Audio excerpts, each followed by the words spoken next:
Clasificación A. Apto para todo público.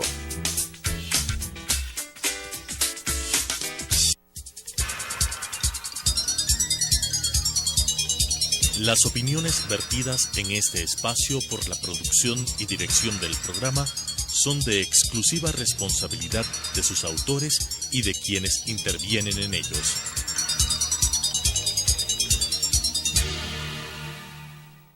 Sucesos presenta Punto de Vista, pensamiento libre y crítico. Día a día buscaremos diferentes visiones para la comprensión de la realidad del tercer milenio. Punto de Vista, un espacio que une noticia, análisis y opinión. Bienvenidos.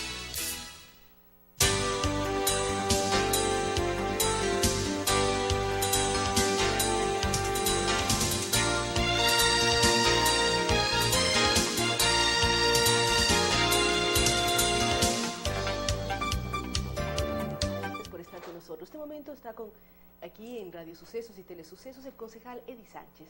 Con él vamos a hablar de un tema que ha concitado la atención de todos los sectores. Él lidera la Comisión de Movilidad del municipio de Quito y todos queremos saber qué ocurre con la solución vial Guayasamín. Hay una serie de comentarios, se habla que ya no se va a hacer el paso a desnivel o como se llame la intervención en la Plaza Argentina. ¿Qué pasa con esta posible solución que está siendo tan discutida? Bueno, a pedido de los concejales, el día jueves de la semana pasada se desarrolló una sesión en la que se evaluó realmente el proyecto, ¿no? La nueva solución vial Guayasamín. Aquí se han vertido una serie de aspectos técnicos fundamentales. Creo que lo que preocupaba básicamente este paso elevado que estaba sobre la Plaza Argentina ha sido corregido, se lo ha reemplazado por un paso deprimido que no afecta la configuración de la plaza, que rescata la plaza, su valor histórico. ¿Y que van a cuidar los árboles que tanto se han cuidado? Sí, los árboles, los sauces, las palmeras y otras especies más que estaban ahí. Se ha establecido pues un carril de salida hacia los valles orientales, se establece una rampa de salida de la Bossingol hacia la interoceánica, igualmente un paso elevado desde la interoceánica hacia lo que es la Diego de Almagro, y también este paso desnivel que va, o paso deprimido que va hacia la Chiris. Más allá de discutir el aspecto arquitectónico, estructural del proyecto, yo creo que la discusión debe centrarse en por qué lo hacemos. Y ha habido todo un proceso de modelación, un proceso de estudios, de valoración. Fuentes de estudios como los de Metro Madrid nos dan estudios de demanda mucho más actualizados, los estudios de consultoría de la Universidad Católica como ocasión de los proyectos, del proyecto Quito Cables, los estudios igualmente, la matriz de análisis igualmente de Cali Mayor, son las fuentes de información que permiten determinar flujos. Un flujo que hoy por hoy ha ido creciendo, tenemos cerca de 33.000 vehículos diarios que pasan por el túnel Guayasamín, que ya lo están colapsando. Pero lo que hay críticas es frente a vehículos privados versus transporte público. ¿Qué facilidades daría la nueva solución Guayasamín para transportación pública y que quienes viven en los valles no vengan en sus vehículos particulares, sino más bien prefieran transporte público y disminuya el flujo de vehículos particulares hacia el hipercentro de Quito? Bueno, básicamente los estudios que acabo de citar y nos dan un resultado, hay una demanda creciente. Hay una metodología que se establece de conteo de pantallas en el área de influencia, diga usted en la Portugal, el Hoy Alfaro, la 6 de diciembre, la Chiris, la Diego de Almagro, hacen mediciones ya desde la Secretaría de Movilidad, se establece también conteos a través del sistema de video, del sistema de semaforización, y se establece como conclusión la necesidad de establecer un carril exclusivo que venga del Quinche Tumbaco hacia la Chiris, hacia lo que es la 6 de diciembre, justamente en la Plaza Argentina, y hacia lo que será una conexión con el sistema Bici Quito. Con esto queremos decir que la solución de multimodalidad para el pasajero que no tiene vehículo o para quien no va a utilizar vehículo privado se está creando adecuadamente. Se establece esta solución luego de los estudios y el carril exclusivo que se está estableciendo justamente en este proyecto asegura el desplazamiento de un 76% de población que no viene en vehículo privado. Ahora, o que va a optar por este tipo de vehículos. Un carril o un corredor nuevo que establece ya la Secretaría de Movilidad con 20 buses biarticulados y cerca de 139 buses alimentadores y 20 microbuses que serán quienes satisfagan una demanda que va a ser creciente con el tiempo. Esto ha permitido llegar a la conclusión que existirán mejoras en los tiempos de circulación que va del 217% hasta el 47% en disminución, que es muy bueno en este sector, ¿verdad? Uno le escucha y es muy positivo en este sector, como usted indica. Sí, ¿Qué señor. ocurre con el trasladar los cuellos de botella? En este momento hay un cuello de botella en la Plaza Argentina y en el túnel Guayasamín. Al generar una nueva solución, no se manda más allá al tema de las Chiris, la Liga de Almagro o la 6 de diciembre, nuevos cuellos de botella que dificulten la movilidad en Quito. Hay que entender que lo que estamos haciendo primeramente es generar un corredor exclusivo para transporte público. No se está estimulando el uso del vehículo privado. Con buses biarticulados, los últimos que llegaron, va a ser mucho más atractivo. Es decir, la y solución mucho más apunta a persuasivo. transporte público. Transporte público. Este carril exclusivo que permitirá el funcionamiento de todo este sistema de transporte con los biarticulados a la cabeza que terminarán desde Cumbayá hacia la Carolina, generando el concepto de multimodalidad. No es que estamos trasladando los cuellos de botella, estamos generando una conexión multimodal de ciudadano que viene en bus desde Tumbaco, se baja en la Plaza Argentina y toma el sistema integrado de Ecovía, o simplemente avanza hasta las Chiris y la Carolina y toma a futuro lo que será la boca de metro que esté en la Carolina, o un poco más hacia acá, lo que es la Pradera, y también el sistema Biciquito que va a ayudar mucho para poder ofrecer una alternativa no motorizada de transporte a quienes así lo prefieran. Este concepto de multimodalidad, con la configuración de rampas y pasos a desnivel, hace que no se esté trasladando los cuellos de botella, sino se esté generando un mayor flujo que no existe el día de hoy. Esto es fundamental entenderlo, y sin afectar lo que era preocupación de los moradores, la Plaza Argentina. Algo adicional es el tema seguridad. ¿Cómo mejorar el sistema de seguridad para movernos en transporte público? Porque la pregunta, uno ve asaltos, escucha robos, escucha delincuencia. ¿Cómo garantizar la seguridad de los pasajeros en el transporte público? Bueno, lo que se viene a futuro para Quito es la implementación de un sistema integrado de recaudo, un sistema de apoyo a la explotación de la operación y también un sistema de información al usuario. Esta es la respuesta tecnológica que con cámaras, con GPS, con salas de mando y control nos va a permitir a futuro tener un mejor manejo no solamente de la operación, sino también niveles de disuasión en cuanto a actos delictivos.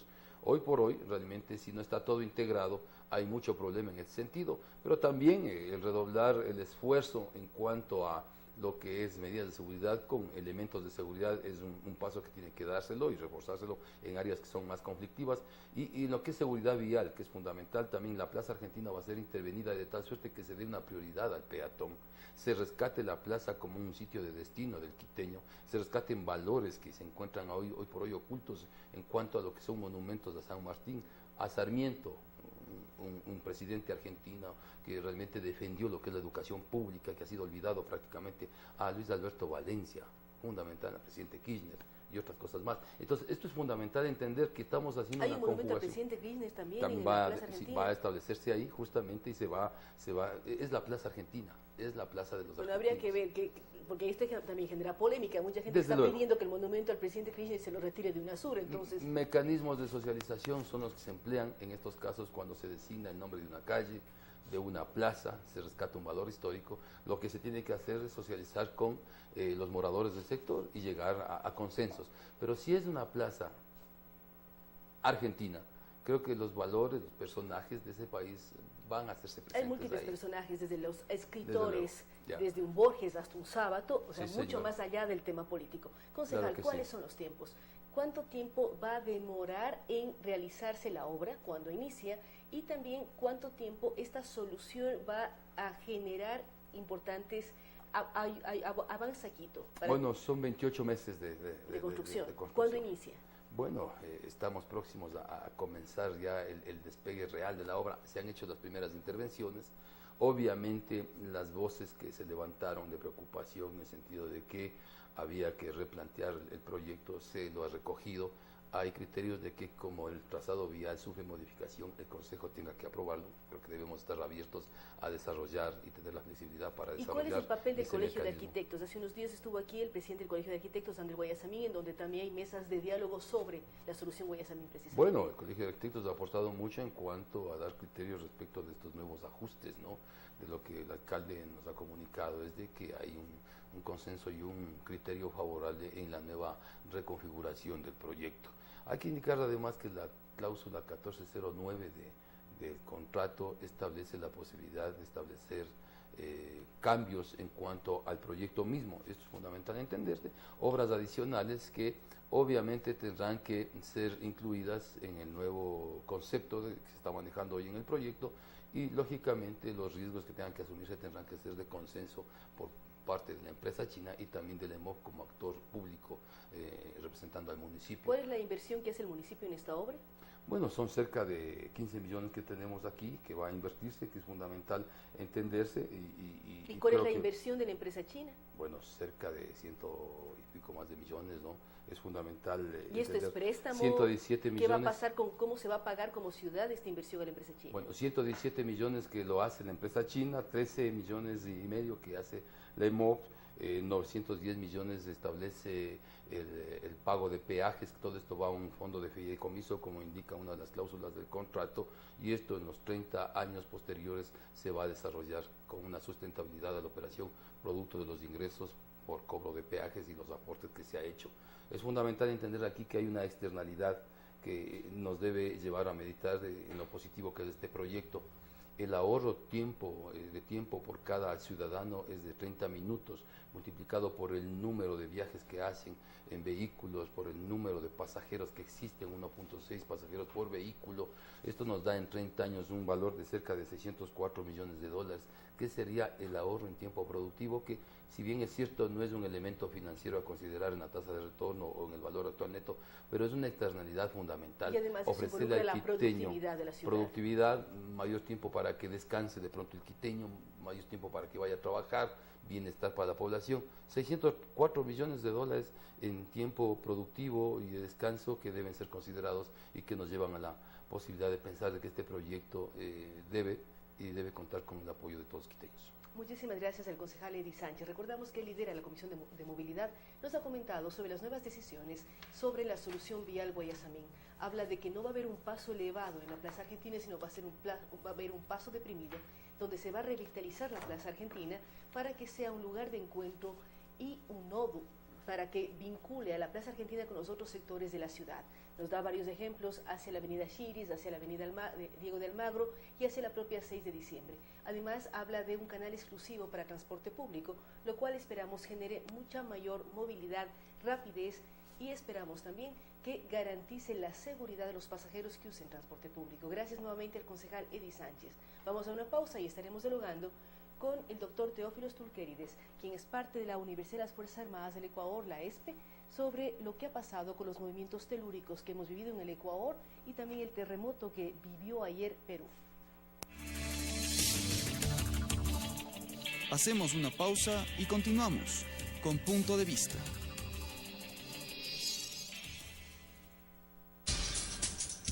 Telesucesos es un canal de televisión comprometido por entero a la noble tarea de comunicar con responsabilidad. Somos un medio de comunicación que educa, informa y entretiene con una probada ética profesional. Canal 29 se identifica plenamente con la nueva televisión de vanguardia. Somos Telesucesos, porque Quito TV.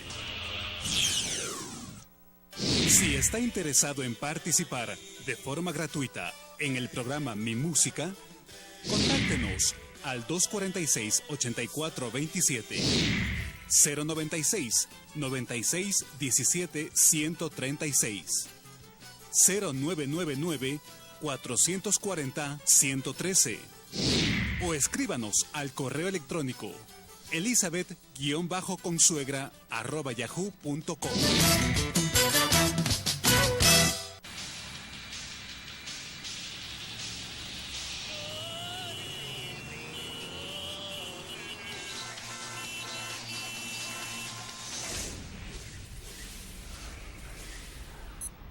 Tómelo con calma.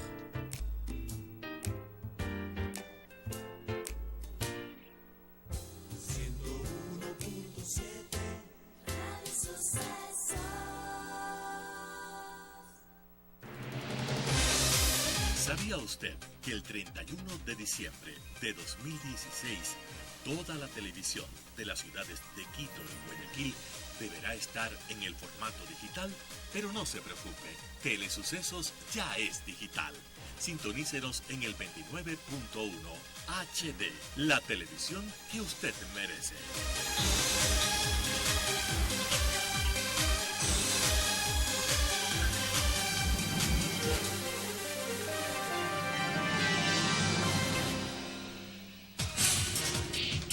Telesucesos es el primer noticiero de texto en la televisión ecuatoriana.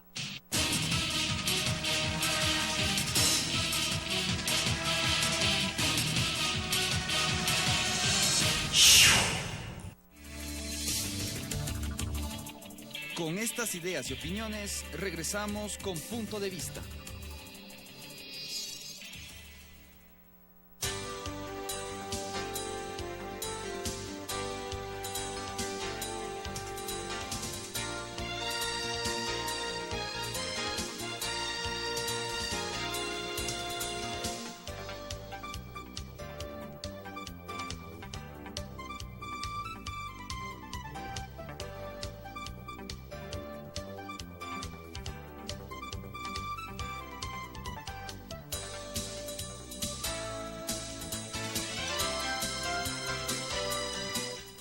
Nosotros, como le habíamos anunciado, estamos con el vulcanólogo, el doctor Teófilo Turquedes. Con él queremos hablar sobre lo que hemos vivido en el país con los últimos sismos y también lo que sucedió ayer en Perú.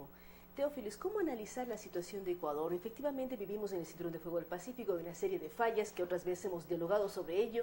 Sí. ¿Cómo aprender a vivir tranquilo mientras la tierra de vez en cuando nos sacude, nos mece y nos genera terror realmente a una serie de sectores? Muy buenos días, Claudia, gracias por estar aquí. Lo que está ocurriendo no es ninguna sorpresa. Sabemos de la situación geodinámica y geográfica del país, sabemos de las placas, de las fallas, y la gente se sorprende cuando realmente se reactivan esas fallas que conocemos. Lo que ocurrió en los últimos días aquí en Quito es normal. Estamos pasando de una mega falla aquí en Quito, que pasa todo el país, es el Golfo de Guayaquil hacia Venezuela, se llama la Guayaquil-Caracas mega falla, y que está pasando en la costa es a través de un choque de dos placas, de placa oceánica que se llama Nazca y la placa continental que se llama Caribeña. Entonces, estos tipos de movimientos, más que en otros años, aquí se expresaron en 2016 en forma catastrófica, en forma de susto aquí mismo en Quito, es normal, es absolutamente natural, absolutamente recurrente y tenemos que ser preparados para esto simplemente. ¿Cómo aprender a vivir con esto? Porque es normal, nos atraviesan las fallas, como menciona Teófilos, hay la gran falla que atraviesa Quito, que viene desde Venezuela, en fin, y la otra que son las placas continental y marino-oceánica. Sí. Van a seguirse moviendo, pero ¿cómo aprender a reaccionar de manera positiva y no con pánico que puede traer más problemas? Es muy fácil para nosotros, seamos de medios de comunicación o de la parte de los medios de la ciencia, decir quédense calmados, quédense tranquilos cuando pasa alguna cosa. Pero es la única cosa que podemos decir, quédense tranquilos, buscan un sitio cuanto sea lo más estable posible, pónganse al lado, tratan de proteger su cabeza, obviamente, y los demás que no pueden protegerse, y esperan hasta que se pase el movimiento y de allá obviamente mientras salir. La tierra se mueve hay que quedarse relativamente quieto. Exactamente, no tiene ningún sentido de correr hacia un escape, una salida, mientras está moviéndose, porque podemos lastimar a nosotros y a otros también. Bueno, cuando se mueve mucho, como pasó en la costa ecuatoriana, no es que uno puede moverse. Prácticamente no puede, pero algunos tratan. O sea, a duras penas uno puede pararse y eso. O sea, la tierra se mueve muchísimo y uno no puede articular un paso, se cae. Sí, pero la gente tiene este presentimiento que hay que salir de donde estoy dentro atrapado, porque cree que así debería hacerse ese tipo de paso después o durante de un movimiento. Hay que quedarse calmado y ver a su lado. Y esto siempre antes que pasa algo, estamos en la Universidad de las Fuerzas Armadas siempre explicando esto. Cuando te vas donde sea, chequea las cosas. Aquí hay una ventana, aquí hay una puerta, aquí hay un mueble muy pesado. Antes, esto no cuesta nada y no necesitamos de expresarlo siempre. Es una cosa de comportamiento común y corriente dentro de una cultura de prevención que necesitamos aquí en el Ecuador. Es decir, uno en los ambientes en donde se mueve diariamente, casa, oficina, en fin, tener identificado dónde protegerse mientras se dé un movimiento. Exactamente, eso es la mejor recomendación que pueda alguien darse. Gracias, Claudia. Es decir, siempre donde estoy, chequeando las cosas para si pasa alguna cosa, que puede pasar cualquier momento, que estamos preparados. Estar lejos de ventanas porque pueden reventarse los cristales, que es un riesgo adicional, es decir, buscar un lugar relativamente protegido, y cuando pase el sismo, ¿es bueno salir del lugar donde uno está?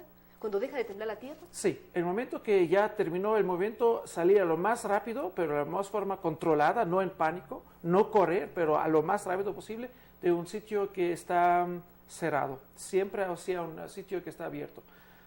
De las ventanas también podemos hacer algo hoy día, podemos laminarlas. Cuando laminamos las ventanas, que no cuesta casi nada, en este caso no tenemos este peligro que puede explotar y puede lastimarnos o hasta matarnos. Es decir, las láminas que se suelen poner en los vehículos, poner también en las ventanas grandes de los hogares, de las oficinas, para evitar que estas exploten y con pedazos muy grandes y causen otro tipo de problemas. Así es. ¿Qué pasó ayer en Perú? ¿Tiene algo que ver con lo que ocurrió cerca de Arequipa, con las fallas de las cuales estamos involucrados como país, como Ecuador? Sí y no. Lo que pasó en Manabí, en la costa nuestra, es otro tipo, es similar tipo de choque, pero es en este caso la Nazca, no con la caribeña, pero más la Nazca con la placa sudamericana.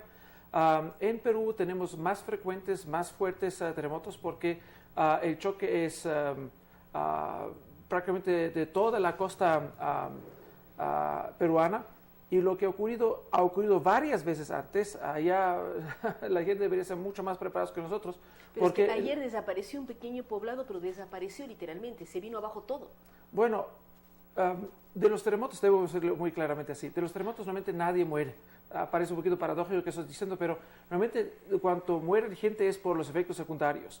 De estos podemos ser tsunamis, podemos ser diferentes tipos de inundaciones y también deslaves. En este caso, deslaves pueden cubrir toda una ciudad, y esto ha ocurrido varias veces en el pasado.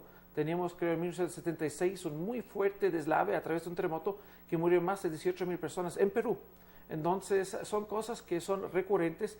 Hay de tener una planificación y un ordenamiento territorial en cual sabemos aquí tenemos una zona de riesgo por tal y tal razón potencial.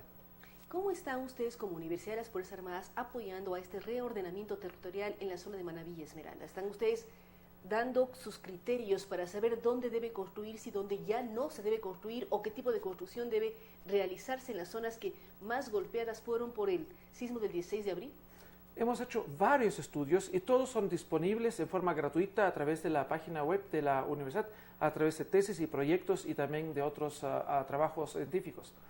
Justamente en enero hemos publicado una publicación en una revista internacional en cual hemos avisado qué sería el costo de sacar un pueblo entero, en este caso sería San Vicente, al lado de Bahía, hacia un sitio más seguro por un potencial tsunami y terremoto cercano con deslaves, justamente ese tipo de secundarios, todo esto. Este tipo de estudios hemos hecho antes, estamos haciendo... Y San Vicente no fue tan golpeado en cambio no, por el sismo. pero es algo que puede pasar. Es decir, nosotros nos adelantamos siempre, sea Bahía, sea Salinas, sea San Vicente, sea Muisne. Es decir, esos tipos de sitios que son ya vulnerables de conocimiento general de los académicos, en ese sitio hacemos estudios, proponemos a las autoridades, ¿qué hacen las autoridades? Es otra cosa. Pero normalmente nosotros hacemos todo para proteger al pueblo ecuatoriano y más allá, otros pueblos. ¿Ustedes coinciden en la reubicación de Muisne? Porque Muisne está llamado a ser reubicado. ¿Están de acuerdo con eso? ¿O qué ocurre con la famosa isla de Muisne? Bueno, Muisne sí es mega vulnerable. En cualquier tipo de tsunami que ocurrirá en el futuro, y va a ocurrir, prácticamente todos no tendrían una forma de sobrevivir por su cercanía al mar y su lejanía hacia la parte más alta en el caso del continente. En el caso de Muisne hemos propuesto nosotros que se hace una reubicación. Como se propone no es la forma correcta, porque hay formas y formas. Y ahora es una decisión política que no es mala, pero hay de organizarlo bien, hay de estudiarlo bien, hay de tomar en cuenta los datos que tenemos nosotros, no pedir después de la decisión política un estudio. Estudios existen y si no son completos, que se hacen de forma buena y no apresurada. En este caso debo decir, sí, Muisne debería ser reubicado. Y que menciona también San Vicente, que ocurre con Bahía, que ha sufrido en 20 años 2 terremotos fuertes. Sí, en el caso de Bahía, de mi abuela política puedo decir que el Faro era un sitio para irse a nadar, pero la gente quería ganar más y más terreno y así se ha hecho más vulnerable el sitio hacia el Faro. Hay una parte alta de Bahía que no tendría ningún problema si pasaría alguna cosa con tsunamis, y una parte que ahora está mega vulnerable de nuevo. En el caso de Bahía, hay estudios muy profundos, muy buenos, muy detallados, dónde hay y cómo hay de construir. Pero desde 98, cuando pasó ya la última desgracia, la gente simplemente lo dejaron al lado, querían construir como querían, turismo era lo primero, la primera prioridad, y se han no respetado esos tipos de planes, esos tipos de mapas, esos tipos de recomendaciones. Ahora las autoridades otra vez vienen a nosotros, nos acuden para ver qué pueden hacer ahora. Pero estoy seguro, debido a la presión de negociantes, de empresarios, otra vez van a hacer la misma tontera de construir de forma no sismoresistente y en sitios que no son estables, que son inestables, y por lo tanto yo creo decir, si allá no se implementará una buena cultura de prevención, siempre vamos a perder. Y sea en 5, en 10 o en 50 años que ocurrirá otra vez un terremoto en Bahía, otra vez vamos a tener víctimas. Ahora, Teófilo, ¿cómo aprendemos a cuidarnos? ¿Por qué la pregunta? Uno escucha a Teófilos hablar de erupciones, hablar de tsunamis, hablar de una serie de elementos, pero en nuestra memoria histórica reciente no existen. O sea, vimos el tsunami en el Asia, vimos el terremoto en Japón, y siempre decíamos, la costa ecuatoriana puede ser afectada por tsunami, a Dios gracias, no llegaron. ¿Cómo confiar en lo que dicen los científicos cuando no lo hemos vivido en carne propia? Ya hemos aprendido los edificios sismo resistentes de una manera lamentable cuando se vino abajo el barrio Tarqui en Manta y una serie de construcciones vimos cómo se destrozaron. Sí. Pero en el tema tsunamis, ¿cómo aprender sin haberlo vivido? Hay de educar, es la única función de un científico, de transmitir, de difundir su conocimiento hacia la población, hacia las autoridades y tener en este caso en cuenta si pasaría algo, qué tengo que hacer, a dónde tengo de acudir, cómo puedo también alertar y avisar a la gente a tiempo, porque un sistema de alerta temprana en el país no tenemos. Y mucha gente dice, pero teníamos mucho tiempo cuando llegaba el tsunami de Japón. Sí, es verdad, teníamos más de 20 horas. Y cuando llegaba de Chile también teníamos unos 6 horas, lo que sea. Pero cuando se ocurrirá un tsunami generado en la costa ecuatoriana misma, tenemos entre 4 y 8 minutos. No es mucho tiempo. Es decir, si hay un sismo fuerte que involucre un maremoto. Sufrimos el sismo y tenemos 6 minutos para evacuar por si acaso llega el maremoto. 4 a 8 minutos. Y el mejor aviso en este caso no es una sirena, es el movimiento mismo. Si hemos sentido movimiento directamente hacia un sitio elevado. El problema es que muchos sitios elevados son inestables. Otro problema es que hay muchos obstáculos. Otro problema es que cómo voy si quiero tomar un carro, pero es mejor tomar a pie, todo esto. Todo esto hay de analizar. Y hemos analizado, tenemos 33 mapas de ciudades en la costa donde hemos explicado hasta dónde llega la ola tsunámica común y corriente. Obviamente puede cambiarse de una a otra parte. ¿Qué es una ola tsunámica común y corriente? ¿Cuántos metros tiene? Es decir, hablamos siempre de unos 10 metros en promedio de altura. Es decir, siempre tomamos el peor de los casos. Puede ser que es menos, pero puede ser que llega más lejos. Depende siempre de la forma de canalización de una ola tsunámica. Y no es solamente la primera, una segunda, una tercera, es un poquito complejo el tema, pero sabemos dónde debería no construirse y dónde puede construirse. Sabemos también cómo podemos protegernos a través de obras de mitigación. Hasta en la costa podemos hacer cosas así. Pero la gente tiene que tener la conciencia que tenemos que hacer algo antes que pasen las cosas. Lamentablemente, como ya dijeron usted, que nuestro país es un país reactivo, no proactivo. Y nosotros tenemos que ser proactivos antes que pasen las cosas, que estamos preparados. Fuera de micrófonos nos decía que hay una buena noticia, el tema de medir radiaciones. ¿Qué significa esto y cómo puede ser aplicado en el Ecuador? ¿Funciona para maremotos? ¿Funciona para terremotos? ¿Qué significa medir la radiación ambiental? Bueno, es una cosa de sorpresa, no hemos buscado, pero nos llegó la medición de radiación del ambiente, en cual es siempre constante a menos que pasa algo. Cuando está algo por pasar, unas horas antes, no minutos o segundos, horas antes, tenemos una alteración de la medición de la radiación del ambiente. Y este es prácticamente para todo el país. Es decir, con un instrumento podemos ver dónde está pasando alguna cosa. Por lo tanto, estamos ahora tratando de instalar un sistema de aviso temprano en cual no podemos salvar las edificaciones, los edificios, porque no tenemos la capacidad para esto, pero podemos ir con bastante tiempo adelantado que la gente tiene de salir de las edificaciones para salvarse la vida. En el caso, para que tenemos una idea, en el caso del 16 de abril tenemos 3 horas de aviso. En el caso de la réplica tenemos 1 hora y media de aviso. En las cosas chiquititas tenemos entre 8 y 10 minutos de aviso. tenemos solamente un ¿Y instrumento. esta tecnología para medir el tema de la radioactividad, de dónde viene? Es un instrumento que tenemos desde México, no es muy caro, queremos instalar varios más, unos 6 en todo el país, y así podemos triangulizar, porque ahora que pasa es, sabemos que va a pasar algo, no sabemos exactamente dónde, pero dentro del país va a pasar. Entonces, si ponemos 6 de estos en forma estratégica, sería en este caso en Cabo San Lorenzo, en Tulcán, en Salinas, en Quito, en Loja y en Arenillas, así teniendo estos 6 aparatos, podemos hasta triangulizar con tiempo adelantado dónde va a ocurrir y con qué fuerza va a ocurrir. ¿Por qué otros países con tecnología mucho más avanzada como Japón no utiliza esta tecnología? Bueno, vamos a decirlo así. Es la primera vez que se ha averiguado en el campo esta radioactividad. En el caso de 5 grandes ¿Y si ustedes terremotos. midieron en el tema de lo que pasó el 16 de abril, por qué no se avisó? Bueno, en el caso del 16 de abril hay una explicación muy sencilla. Teníamos que esperar un gran terremoto para que vamos a probar que esto realmente funciona. Porque desde el enero del año pasado, desde donde tenemos las mediciones, hasta el abril no teníamos un gran terremoto, no podíamos decir con 100% de seguridad que esto sí iba a funcionar.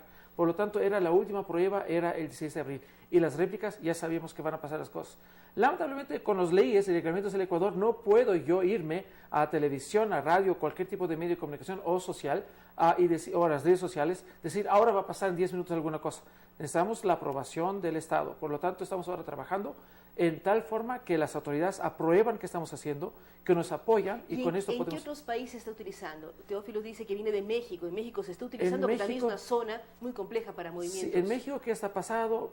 Es que ellos tienen esta medición, pero también ellos en forma de manos privados y también tienen el mismo problema como nosotros aquí, que saben para sus empleados de una compañía que no puedo mencionar el nombre en ese momento, pero una de acero, eso sí puedo decir. Entonces, y lo mismo está ocurriendo aquí, es decir, tenemos los datos y queremos darles al público, queremos pero tener también el permiso de las autoridades para que podamos salvar las vidas de la gente. Y esperemos que efectivamente funcione y no genere falsa alarma que después le pierda confianza a todo lo que significa investigación científica. Gracias nuevamente a Teófilo Stulquerides. Recordamos, es parte de la Universidad de las Fuerzas Armadas, cuando hemos hablado sobre lo que ha pasado en los últimos tiempos. Lo importante es, de acuerdo a lo que él menciona, tener medidas de prevención, de cuidado, identificar en los lugares de trabajo, en nuestros hogares, cuál es una zona segura, porque él dice, cuando hay un movimiento que tiembla la tierra, no es bueno salir corriendo. Esto puede generar mayor problema. Esperar que pase el temblor y ahí sí, con cuidado, salir al exterior. Es una serie de elementos que tenemos que tener siempre presentes en una cultura de prevención que esperamos se genere en el país luego de lo que hemos vivido en abril de este año. Gracias nuevamente a Teófilo Stulquerides. Vamos a una pausa, luego de la cual estaremos hablando con el doctor Augusto Barrera sobre Hábitat 3. Hacemos una pausa y continuamos con Punto de Vista.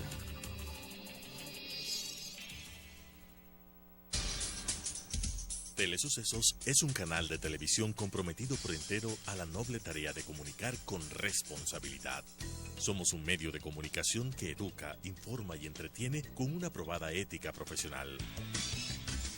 Canal 29 se identifica plenamente con la nueva televisión de vanguardia. Somos Telesucesos, porque Quito TV. Si está interesado en participar de forma gratuita en el programa Mi Música, contáctenos al 246-8427, 096 96 17 136, 0999 440 113 o escríbanos al correo electrónico elizabeth-consuegra@yahoo.com.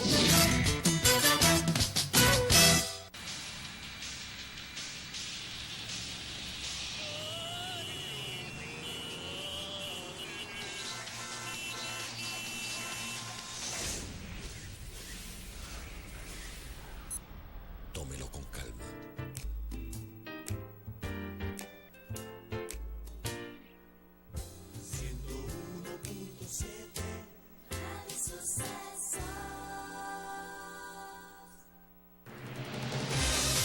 ¿Sabía usted que el 31 de diciembre de 2016 Toda la televisión de las ciudades de Quito y Guayaquil deberá estar en el formato digital, pero no se preocupe, Telesucesos ya es digital.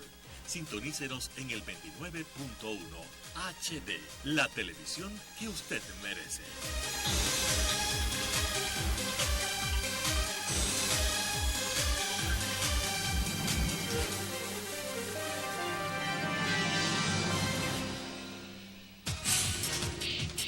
Telesucesos es el primer noticiero de texto en la televisión ecuatoriana.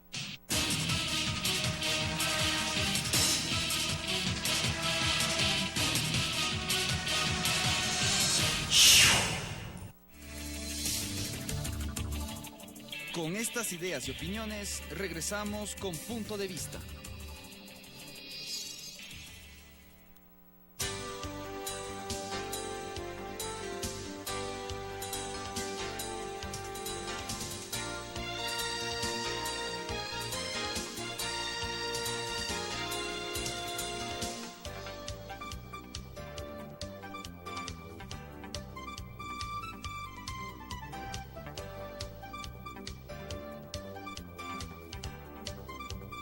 Con nosotros. Como le habíamos anunciado, estamos con el doctor Augusto Barrera para hablar sobre lo que significa Hábitat 3. Como le hemos hablado en otras oportunidades sobre el compromiso que tiene el país en esta cita mundial, una cita que se realiza cada 20 años. Augusto, ¿cómo van los procesos? ¿Cómo vamos acercándonos a la fecha ya de octubre? ¿Y cuál es el papel que están tomando los gobiernos locales ecuatorianos para presentar propuestas del interior de Hábitat 3? Bueno, muchas gracias, Claudia. Un saludo para todos. Y yo no tengo ninguna responsabilidad oficial en organización, ni como país, ni como sectores oficiales. Ni como universidad tampoco. En las universidades sí hemos constituido una red de universidades y sobre todo una dinámica muy activa desde la sociedad civil. Lo que puedo decir es que en este momento estamos casi en la recta final, digamos, de la discusión a nivel global. He participado más activamente en el debate global y en los contenidos y en la formulación de la declaración final que en los procesos organizativos. ¿Qué puedo decir en este momento? Estamos en la recta final, hay ya un borrador final de la declaración, ese borrador en este momento está en pleno proceso de negociación con las cancillerías. Quizás para las personas que nos escuchan de Hábitat, que es un evento exactamente gigantesco, importantísimo, probablemente el único que en la historia del país podamos hacer con este nivel, se hace cada 20 años. Hace 40 se hizo el primero en Vancouver, hace 20 años se hizo en Estambul y ahora logramos que sea Quito, Ecuador. Van a venir presidentes, ministros, delegaciones oficiales de casi 200 estados. Se instala aquí una asamblea de las Naciones Unidas para tratar cuál es el futuro de las ciudades y las políticas para los próximos 20 años. Ese es el sentido principal. Es el sentido. Y en la declaración de la cual está usted compartiendo a nivel global una serie de elementos, ¿hacia dónde o cómo miran lo que va a pasar con las ciudades en el futuro? Ciudades cada vez más grandes, porque vemos que cada vez vive menos gente en el área rural y todo el mundo se va urbanizando, lo que genera graves problemas para el tema ambiental. Pero también ha sido la urbanización la solución de muchas cosas, ¿no? Es decir, la primera mirada es que efectivamente vivimos en un mundo básicamente urbano. Esta es la gran diferencia del Hábitat 1 y del Hábitat 2. Hace 20 años todavía teníamos más o menos de la mitad de la población viviendo a nivel rural. Hoy claramente la tendencia es urbana. Es decir, en los próximos años aproximadamente 3 de 4 personas vivirán en ciudades. Esto ya es así en el Ecuador y en América Latina. Y nos aproximamos a continentes como, digamos, Europa, Norteamérica y también Sudamérica. Es decir, hablamos que el 75% de la población aproximadamente vivirá en ciudades, sí, y el 25% y muy rápidamente en campo. Ese porcentaje podrá llegar al 80 y 90%. Es decir, la tendencia a la urbanización es enorme, irrefrenable, etc. Ese es el primer elemento. El segundo es que existen problemáticas específicas de las ciudades en el mundo. Las ciudades europeas tienen problemas básicamente de envejecimiento e inclusive de disminución de población. Es decir, las capitales tradicionales, las ciudades europeas, tienen una problemática vinculada a la reposición de las ciudades, vinculada al envejecimiento de su población, a la necesidad y vemos que se van ampliando las edades de jubilación. Precisamente ayer claro, salió una nota de Alemania en donde se habla de que la jubilación debería iniciarse a los 69 años. Exactamente, entonces son unas problemáticas, ¿no? Pongamos en el otro extremo. ¿Y qué pasa extremo, con la seguridad social y qué pasa con una en serie el de otro elementos extremo, allá? y ahí, digamos, es muy fuerte los temas vinculados ahora al refugio y al multiculturalismo. Es decir, lo que estamos mirando en el caso europeo en relación a las tensiones, incluso con la violencia terrorista, etcétera, son los elementos que marcan la problemática y evidentemente un nivel muy desarrollado de temas ambientales. Por otro lado tenemos la problemática de las ciudades africanas. Casi el 70%, el 60 y pico por ciento de las ciudades africanas no tienen servicios básicos de su población. Esto es dramático, digamos, estamos hablando de agua, de saneamiento, de servicios básicos, y son ciudades, en cambio, que crecen de una manera extremadamente rápida, ¿no? Es decir, en este momento la urbanización no es tanto un fenómeno del norte, es básicamente un fenómeno de América Latina, de Asia y del sur. Esto es muy interesante. Toda la urbanización que se va a provocar de aquí en los próximos 20 años es básicamente en el sur, ¿ya? Entonces, cuando uno piensa en la ciudad, o pensaba hace 20 o 40 años, pensaba en París, en Nueva York, etcétera. Bueno, hoy hay que pensar con casi continentes como China e India, ¿dónde los ubicamos? En donde hay las megaciudades. En general en el sur. Y es general, exactamente es es decir, es una problemática muy particular. Tal vez el caso de India está mucho más vinculada a la problemática en general de países en desarrollo. El caso chino y el caso asiático, pero chino particularmente es muy especial por el extraordinario proceso de urbanización a partir de un régimen como el que tiene el Estado chino. Es decir, hay una urbanización gigantesca, hay datos que son espeluznantes. Espeluznantes, pero además con tasas de control de la natalidad que India no presenta. India está en vías de desarrollo, pero no existe control de natalidad. Existen otros problemas de género y otros temas más ligados al índole castas, ¿no? religioso, por decirlo así. En el caso Castas, de la India, dotes para el mujeres, nivel de desigualdad y el nivel de configuración, digamos, de Gran Bombay. Su crecimiento es exponencial, es decir, se habla de que dentro, yo no sé de cuántos años, superará casi a China eso en es número de muy probable habitantes. que ocurra, pero incluso desde el punto de vista urbano es más grave todavía, porque el crecimiento de las manchas urbanas, de la expansión de la superficie de las ciudades, es mayor que el crecimiento de las poblaciones. No sé si me explico, es decir, si en una ciudad la población crece el 3-4% en términos de su población, la mancha urbana, el área en el que está sentada, crece al 8, al 9, al 10 o al 12%. Y entonces son ciudades que probablemente a lo largo de una década van a duplicar su expansión urbana, lo cual implica multiplicar la infraestructura de servicios, de redes de alcantarillado. Entonces, la problemática de las ciudades, digamos, africanas en muchos de estos países son básicamente servicios. En América Latina estamos, digamos, como en la mitad, tenemos un nivel de desarrollo medio. Todos los datos demuestran que durante estas 2 últimas décadas América Latina ha dado pasos muy importantes en términos de provisión de servicios en las ciudades. Esto no quiere decir que tengamos todavía déficits muy importantes. Por ejemplo, una cosa que debería salir de Hábitat claramente es un desafío, un imperativo casi ético de resolver los problemas de agua y de saneamiento del planeta entero. Es decir, es inconcebible que en este nivel de desarrollo... la calidad de vida del ser humano como tal. Lógico, es decir, en cualquier lado, ¿no? En Antes cualquier lado, cualquier tema. sí, temas de agua, de saneamiento, lo cual tiene efectos en salud, en mortalidad materna, mortalidad infantil, en calidad de la nutrición de los niños, en fin. En todos los casos, sin embargo, hay problemas. Las declaraciones sí son importantes. Todos estamos de acuerdo en que la ONU, con los objetivos 2020, una serie de cosas, impulsa pero no significa que sea mandatorio. Y vemos que las problemáticas se van agudizando en una serie de sectores que usted menciona. El sur del mundo no es tan similar al norte del mundo. Obvio, pero esto es así. No obstante, me parece a mí que no, yo tampoco es que creo a pie juntilla en las declaraciones y ya tengo una edad en donde no me creo las cosas que solamente están escritas, pero estoy completamente seguro que esto ayuda a construir una agenda global desde los pueblos, desde las gentes, ¿no? Porque hay una agenda global muy fuerte desde el capital inmobiliario, financiero, desde la racionalidad, inclusive de imposición de unas formas de vida.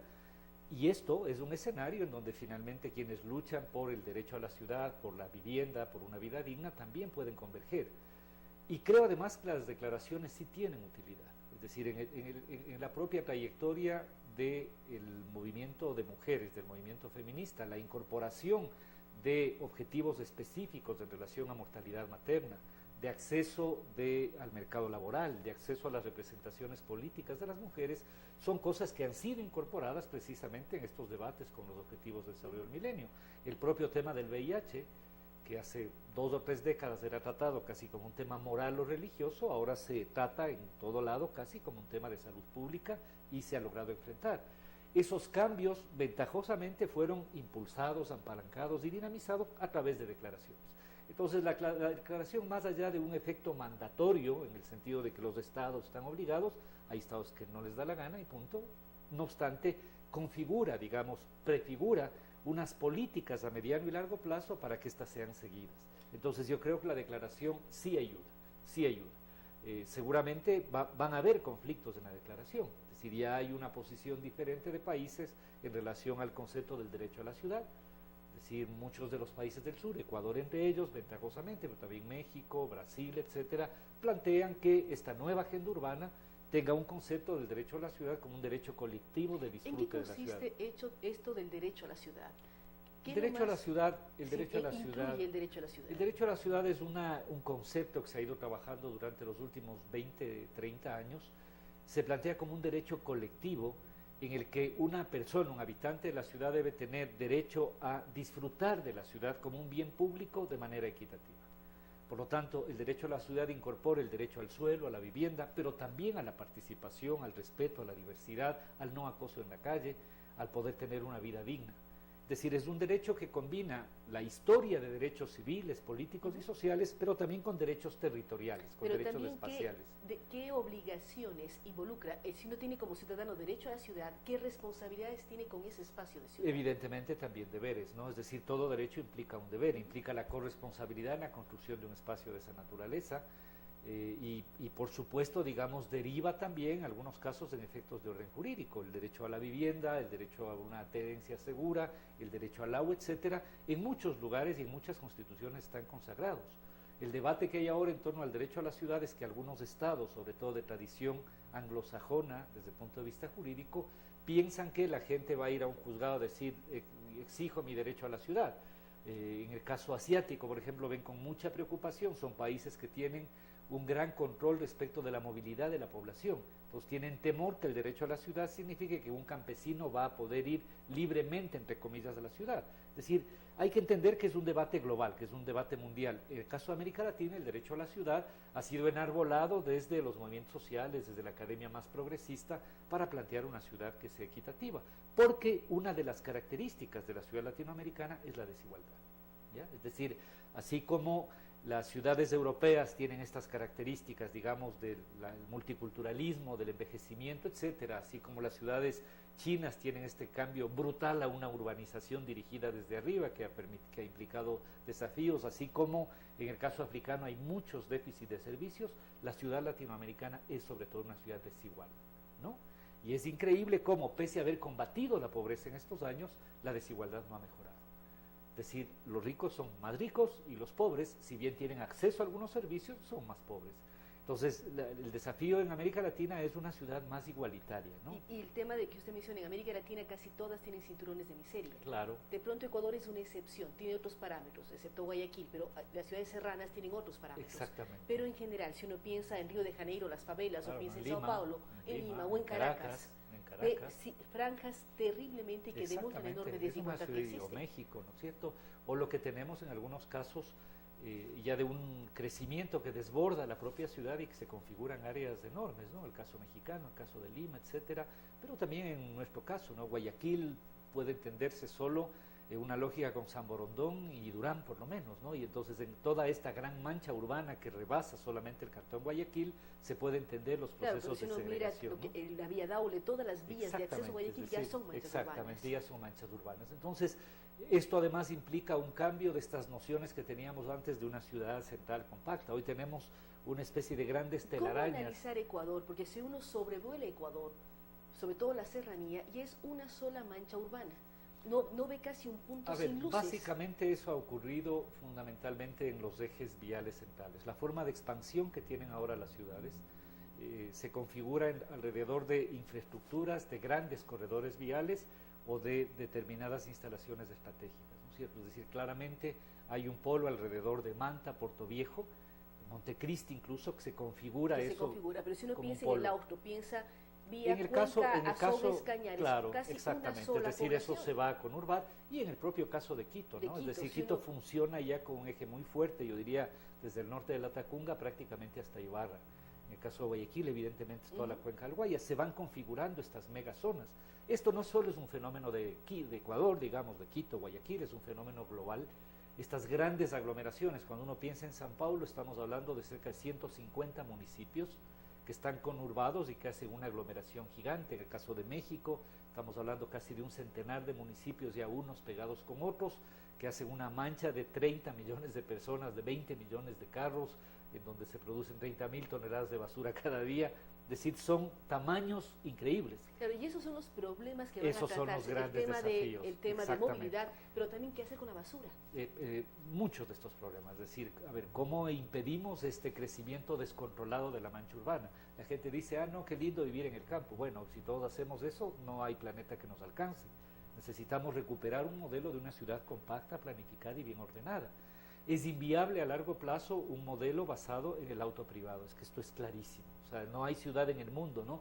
La gente a veces, con todo respeto, digo, no ha podido conocer otras realidades y piensa que el problema es de aquí de la esquina. No, el problema planetario. Es decir, hay problemas gravísimos, digamos, de tránsito, de tráfico y de congestión prácticamente en todo el mundo. Y está muy claro en este punto que has hecho la autopista 1, has hecho la M30, la M40, la M50 y termina de ser la M50, estoy pensando en el caso de Madrid, y sigue congestionado.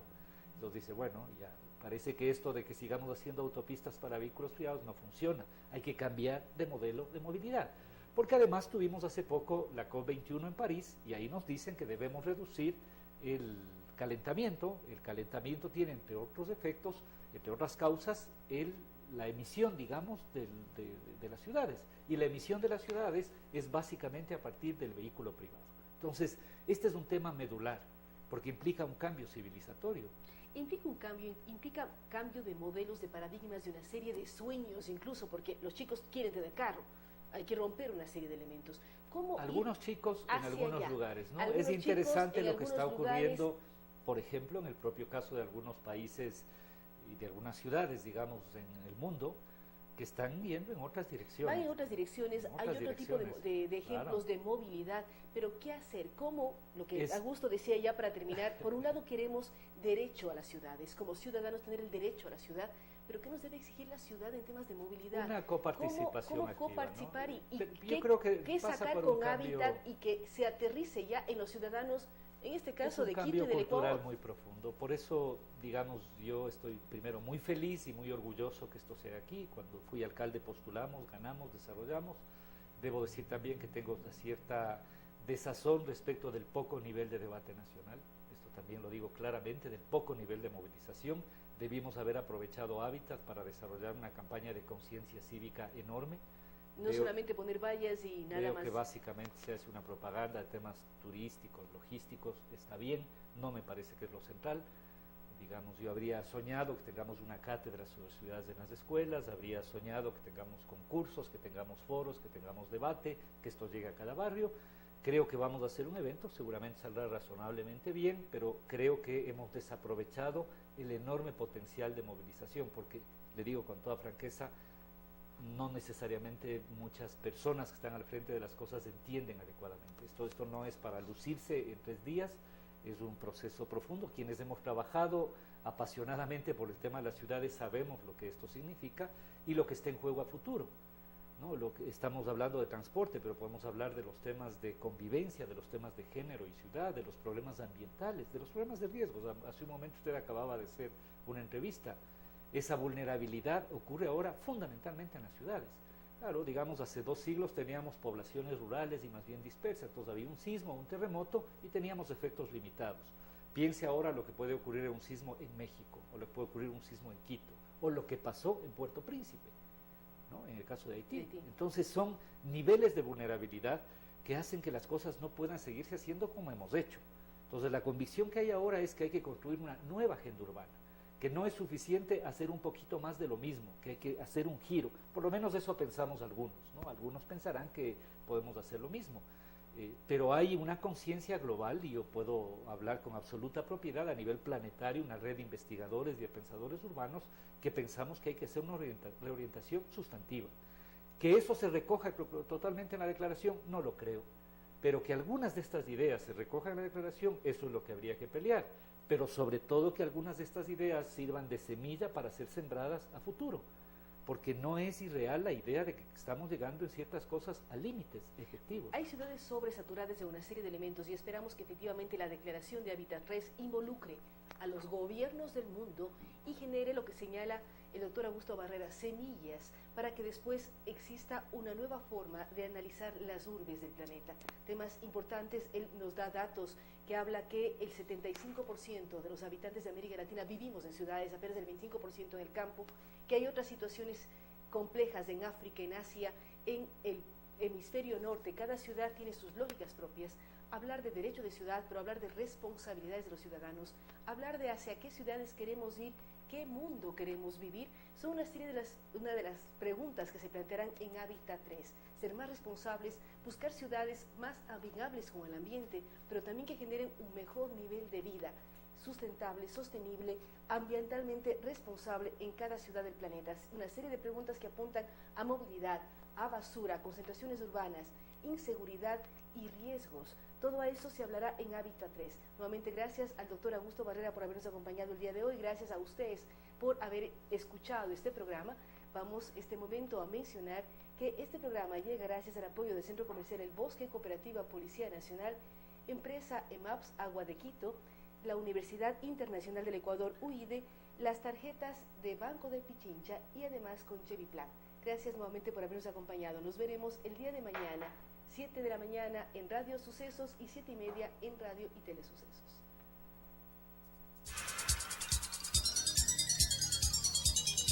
Las opiniones vertidas en este espacio por la producción y dirección del programa son de exclusiva responsabilidad de sus autores y de quienes intervienen en ellos.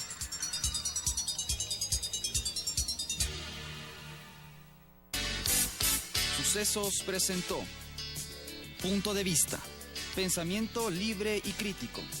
Día a día buscaremos diferentes visiones para la comprensión de la realidad del tercer milenio.